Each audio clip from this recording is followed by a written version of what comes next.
Hello student, आज के इस वीडियो में हम कुछ और रैखिक अवकल समीकरणों को हल करना सीखेंगे। आज ऐसे रैखिक अवकल समीकरणों को हल करना सीखेंगे जिनके राइट हैंड साइड में cos ax या sin ax के रूप के फलन हो। मतलब क्योंकि इस स्थान पर cos ax या sin ax के रूप के फलन होंगे। तो चलिए स्टार्ट करते हैं। आज का पहला क्वेश्चन लिख रहे हैं, इसमें दिया गया अवकल समीकरण है D square minus 2d D cube minus 2d square plus 3y equals to cos x। तो सबसे पहले हम इस दिए गए रैखिक अवकल समीकरण का सहायक समीकरण लिखते हैं और इसके लिए हम क्या करते हैं कि यहाँ लिख लेते हैं पहले समीकरण एक का सहायक समीकरण निम्न है। इस समीकरण का सहायक समीकरण लिखने के लिए जो y का गुणांक है, ये y का गुणांक d का फलन कहलाता है। इस d के फलन में d के स्थान पर m रखना होता है और इक्वल्स टू 0 लिखना होता है। तो ऐसा करने से अपने को सहायक समीकरण प्राप्त होगा m cube minus 2m square plus 3 equals to 0। इसको हम गुणनखंड विधि से हल करते हैं। इसके लिए देखो यहाँ पर ये जो समीकरण है ये m में 3 भाग का एक समीकरण है और ऐसे 3 भाग के समीकरण को हल करने के लिए सबसे पहले हमें ये चेक करना होता है कि यह समीकरण m के किस मान से संतुष्ट होता है। m के जिस मान से समीकरण संतुष्ट होता है उस मान को लेकर एक गुणनखंड बनाया जाता है। जैसे अगर ये समीकरण m इक्वल्स टू 1 से संतुष्ट हो तो इस समीकरण का एक गुणनखंड m-1 होता है और इसी गुणनखंड का प्रयोग करके हम समीकरण के अन्य गुणनखंड प्राप्त करते हैं। अगर समीकरण n=+1 से संतुष्ट न हो तब हम ये चेक करते हैं कि क्या समीकरण n=-1 से संतुष्ट होता है। अगर समीकरण n=-1 से संतुष्ट होता है तो इसका गुणनखंड बनेगा m+1, ध्यान में रहेगा। अगर इक्वेशन अपने m=1 से सेटिस्फाई होती है तो इसका एक फैक्टर m-1 बनेगा और इक्वेशन अगर m=-1 से सेटिस्फाई होता है तो इसका एक फैक्टर m+1 बनता है। अगर इक्वेशन m=1 या m=-1 से सेटिस्फाई ना हो तो हम इक्वेशन में m=2 रखते हैं, चेक करते हैं कि m=2 से संतुष्ट होता है क्या। अगर m=2 से भी संतुष्ट ना हो तो m=-2 रखेंगे और इसी क्रम में आगे चेक करते जाएंगे। सबसे पहले हम यहाँ पर m=1 रखकर देखते हैं। अगर m=1 से समीकरण संतुष्ट हो जाए तो हम गुणनखंड लिखेंगे m-1। तो देखते हैं यहाँ अगर m की जगह 1 रखें तो 1 का क्यूब 1 होगा माइनस, यहाँ m की जगह 1 रखेंगे तो 1 का स्क्वायर 1 × 2 होगा और ये प्लस 3 + 1 4 4 - 2 नॉन जीरो मिला, मतलब समीकरण संतुष्ट नहीं हो रहा है। तो अब हम क्या करेंगे, m=1 से संतुष्ट न हो तो m=-1 रख के देखेंगे। m=-1 रख कर देखते हैं, -1 यहाँ रखेंगे तो -1 का क्यूब -1, यहाँ m के स्थान पर -1 रखेंगे तो -1 का स्क्वायर +1 +1 × -2 -2 और ये +3, ये -3 और ये +3 0, मतलब m=-1 से समीकरण संतुष्ट हो रहा है। और जब समीकरण m=-1 से संतुष्ट हो तो इस समीकरण का एक गुणनखंड m+1 होगा। इसका मतलब कि यह समीकरण m=-1 से संतुष्ट है, मतलब इसका एक गुणनखंड m+1 है। उस गुणनखंड को यहाँ पर लिख देते हैं m+1। अब हमें ये सोचना होता है कि इस गुणनखंड में किससे गुणा किया जाए कि इस समीकरण का पहला पद m³ प्राप्त हो जाए। समीकरण का पहला पद m³ प्राप्त करने के लिए इसमें किसका गुणा करना है ये हमें सोचना होगा और ऐसा सोचने से हम पाएंगे कि यहाँ हमें m² का गुणा करना होगा, तब हमें m³ प्राप्त होगा। m² × m³ लेकिन साथ में हमें प्राप्त होगा m² + m²। अब हमें क्या करना है, समीकरण का अगला पद प्राप्त करने के लिए फिर से गुणनखंड लिखना है। अभी हमारे पास +m² है लेकिन हमें टोटल -2m² प्राप्त करना है। तो इस +m² में कितना ऐड करेंगे कि -2m² प्राप्त हो। +m² में हमें -3m² ऐड करना होगा, तभी हमें टोटल -3m² प्राप्त होगा। तो इसके लिए हम ये सोचेंगे कि हमें ये -3m² किसका गुना करने से प्राप्त होता है। और हम पाते हैं कि यहाँ अगर हम 3m से गुना कर दे, ये -3m × m -3m² होगा और ये +m², -3m² होगा और साथ में ये -3m। लेकिन अपने समीकरण में -3m नहीं है, तो ये जो -3m प्राप्त हो रहा है इसको हटाना पड़ेगा और ये -3m को +3m से हटाया जा सकता है। मतलब -3m में +3m ऐड कर दे, ये -3m +3m से हट जाएगा। इसके लिए हम क्या करेंगे, फिर से गुणनखंड लिखेंगे। ये सोचेंगे कि इस गुणनखंड में किससे गुणा किया जाए, +3m में।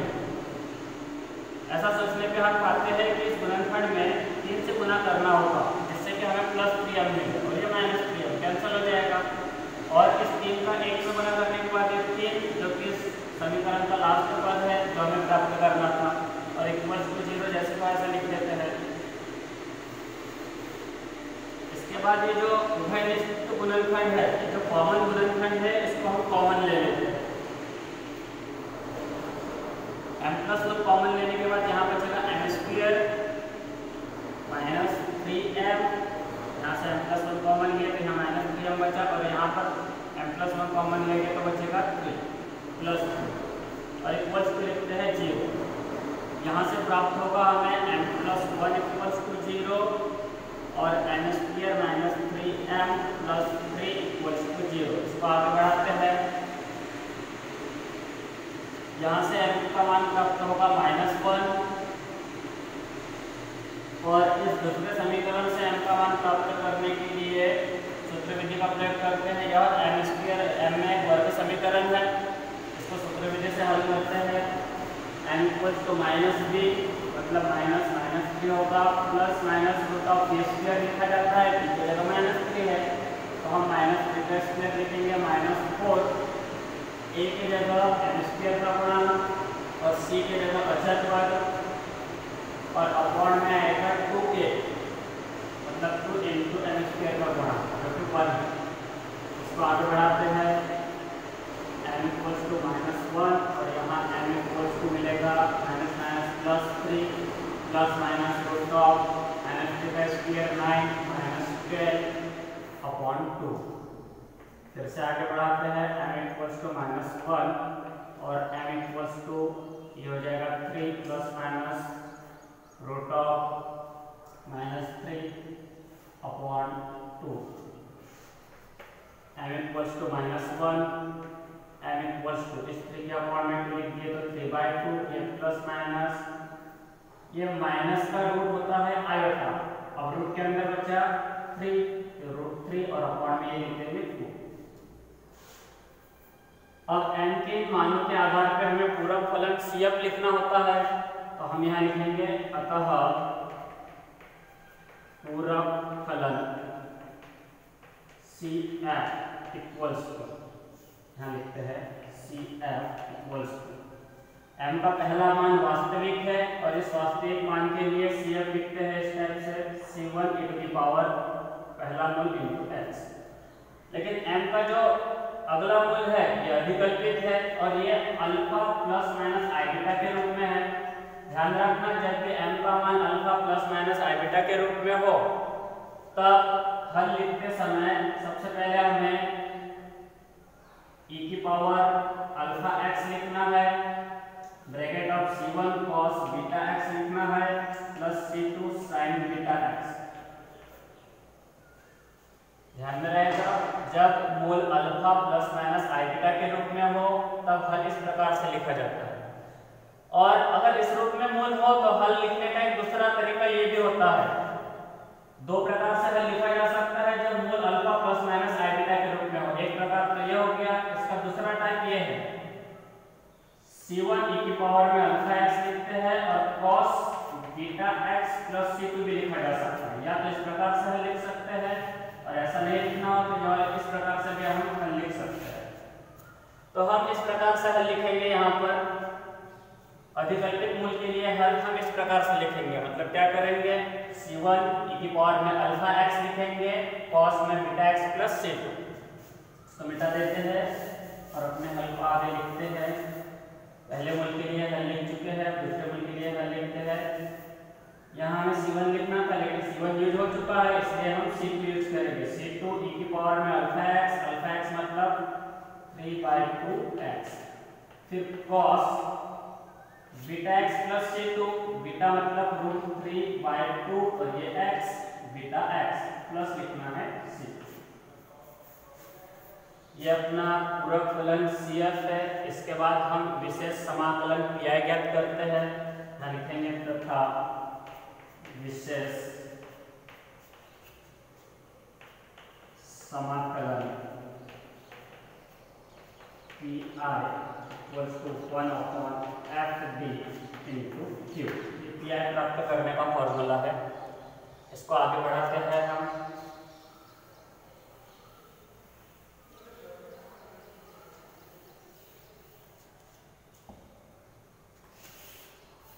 इसको आगे बढ़ाते हैं। PI = होगा 1/FD की जगह FD का मान था अपने पास d³ - 2d² + 3 और Q मतलब अपने अवकल समीकरण की राइट हैंड साइड थी जो कि cos x है। इसको आगे बढ़ाते हैं, 1/, लिखते हैं। इस d³ को लिख रहे हैं हम d² × d, साथ में -2d² + 3 जैसे का वैसे लिख देते हैं, cos x भी लिखते हैं। अच्छा, अपना नियम था अगर हर में d² हो और यहाँ q के स्थान पे cos ax या फिर sin ax के रूप का फलन हो, तब हर में d² की जगह -a² रखना होता है।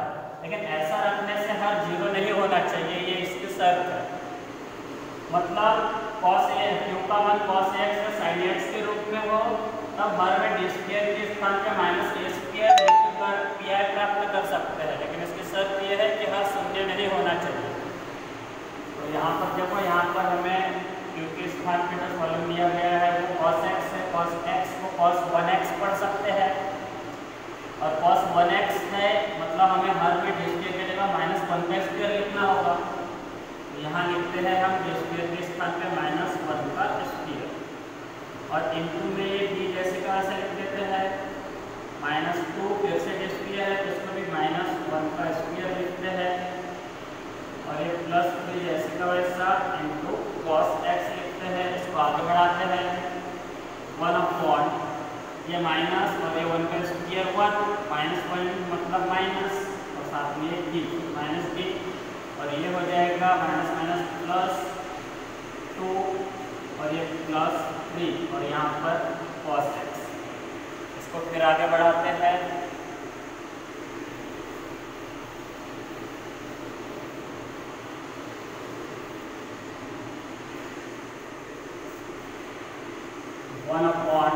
ये 2 + 3 होगा 5 और साथ में ये -d भी लिख देते हैं और यहाँ है cos x, ये लिख देते हैं cos x।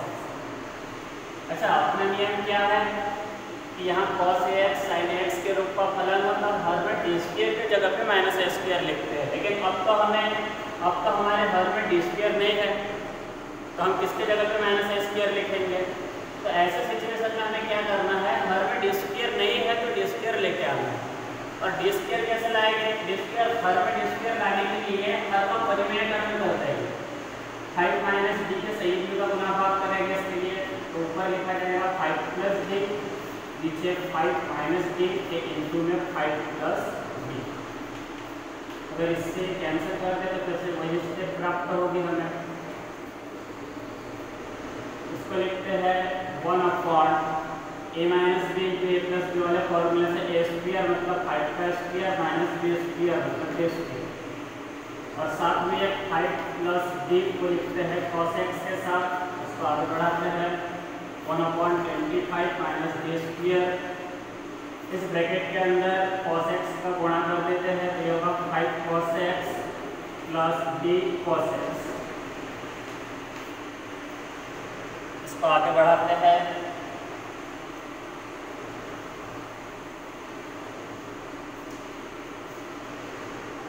1/25 - d²।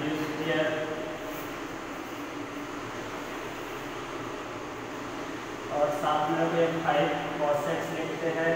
यहाँ ये जो d है, ये d हम d/dx के स्थान पे रखते थे, इसका मतलब d का मतलब d/dx, तो d/dx का मतलब x के सापेक्ष अवकलन, और किसका अवकलन? cos x का अवकलन।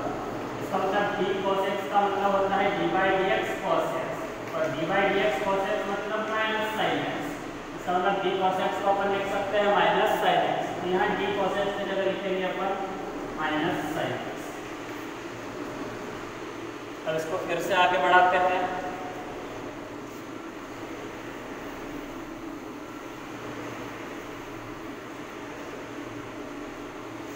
तो अगले स्टेप हो गया अपने pi इक्वल्स टू 1/। अब देखो यहाँ पर जो भी फलन है वो sin ax या cos x के रूप में है, और जब q के स्थान पर sin ax या cos x के रूप का फलन हो तब हर में d स्क्वायर के स्थान पर माइनस a स्क्वायर रखना है। यहाँ पर cos x को हम cos 1x पढ़ सकते हैं, sin x को sin 1x, मतलब ये cos 1x sin 1x के रूप का फलन है। और जब cos 1x sin 1x के रूप का फलन हो तो हर में d स्क्वायर की जगह -1 का स्क्वायर रखना होगा, क्योंकि cos ax sin ax के रूप के फलन में माइनस a स्क्वायर रखते हैं। cos 1x sin 1x के रूप के फलन में हर में d स्क्वायर की जगह -1 का स्क्वायर लिखेंगे, तो हमें प्राप्त होगा 25 माइनस -1 का स्क्वायर। यहाँ पर ये 5 cos x minus sin x जैसे का वैसा। इसको आगे बढ़ाते हैं, ये 25 माइनस और ये -1 +1 हो जाएगा, 1/26 होगा ये, और साथ में लिखेंगे हम 5 cos x minus sin x। ये है अपना pi। लास्ट में अभिष्ट लिखते हैं, इसलिए अभिष्ट हल है। रिक्वायर्ड सॉल्यूशन लिखने के लिए y इक्वल टू लिखना है CF प्लस PI। यहाँ CF के स्थान पर CF का मान रखते हैं जो अपने पास प्राप्त हुआ था, C1 e की पावर x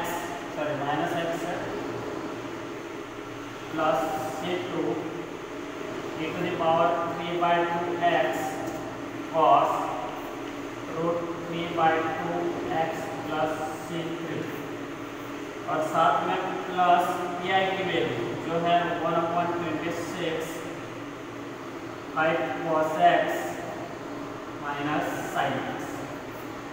इस प्रकार हल करते हैं। अगला क्वेश्चन अगले वीडियो में पढ़ते हैं, और इस प्रकार से वीडियो सेंड करते रहेंगे। आप लोग हमारे YouTube चैनल पर जाकर भी वीडियो देख सकते हो।